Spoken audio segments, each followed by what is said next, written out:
So today we wanted to do some change up in this toilet paper holder dispenser. Now this one is mounted on the wall, and you can see how it's mounted. It's on the left side. So I'm right-handed, but it's left hand, it's on the left side, and it's behind me. So my arm has to reach around behind to pull the toilet paper out here so that I can get to the toilet paper. Very awkward. So just want to install another one on this side. And I actually started installing this one and disregarded the instructions and messed up. So I had a regular screwdriver and I was installing this. I installed it starting here on this corner and then installed this one, and I got stuck because I needed an actual drill. And lesson number one, make sure you get the proper tools when you go to do a job. It makes the job way faster. You don't have to redo it like this. Here's the issue with this one. It works just like it is, but because I didn't pay attention to the instructions and how far apart these should be, there's no pressure here. So as I pull the toilet paper, this roll rolls as well. So I'm going to do it and quit talking, and you can hear what it sounds like in the middle of the night when you get up to go to the restroom. It sounds loud and noisy. And so then everyone in the house is waking up because you're going to the restroom. So here's what we're going to do is we're just going to move this a little closer together so that the pressure is on this and it does not roll, which is how this one is installed. Once I followed up and checked onto this one, I realized this one's set tight enough that this roller doesn't roll. The toilet paper rolls around it, but this doesn't roll and make a lot of noise, which was just a pain to me. So I have a drill already hooked up, and first thing I'm going to do is take these out of the holes because I've got them in the wrong spot.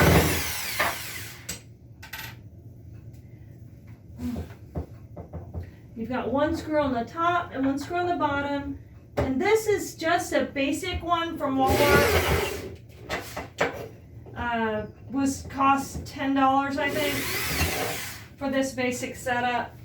We will later replace this whole cabinet, and so I don't want to spend a ton of money on installing one that I may move and change later on down the line. So want to move it over, but now I got a problem with these holes. So I'm going to install it just to the left of those holes where I will hopefully have enough pressure to hold that on.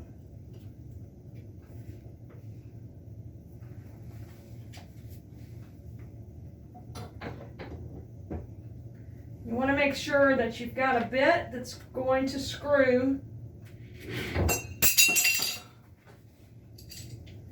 that's going to grip the screw and screw it in.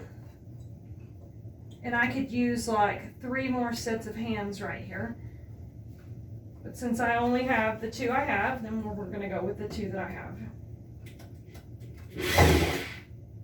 All right, I'm getting it started.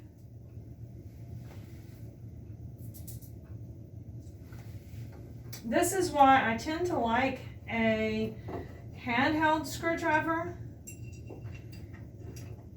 because it's just awkward to me to use the drill,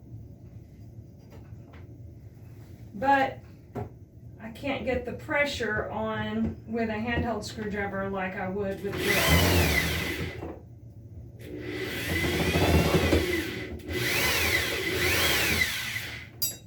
And I'm not getting it started. Go ahead and pause it just a second. Let me get a hand screwdriver. Okay, so I've got my handy dandy screwdriver. This is a 4-way screwdriver. Every single woman should have a 4-way screwdriver. Got my name on it. I've carried this for years. So the reason you want a 4-way screwdriver is you've got a small Phillips and flat on this end. You've got a large Phillips and flat on this end. And that's just referring to that's a flat. And this is the Phillips, the pointed one. And then you can also use this as a ratchet, or either end as a ratchet, to screw a screw that has a square top head. So I've got my screwdriver, and what I'm going to do is, and I actually got this one started. We'll get them started with the handheld screwdriver, and then I'll finish them up with the drill because I have a little bit more control over a handheld screwdriver. So I'm just going just to the left of the holes because I still want my bracket to actually cover the holes up. So let me get them started here. And this is the bottom one. If I hadn't thrown the instructions away, I would have instructions, but we will do it like this.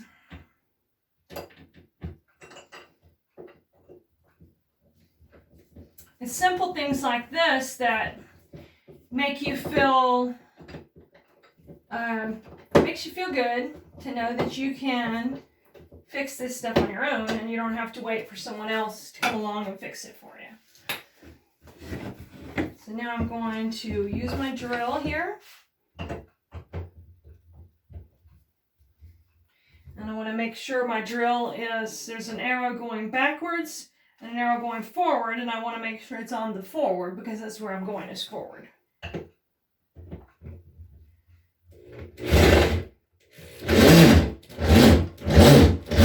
Just want to tie it up tight to the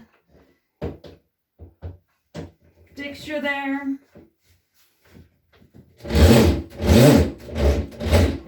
All right, got that in, and then put my toilet paper roll back on. Now, nice and quiet, so I'm not waking people up in the middle of the night with my toilet paper dispenser. And we're all installed there and ready to go. So I hope this helps you DIYers out there.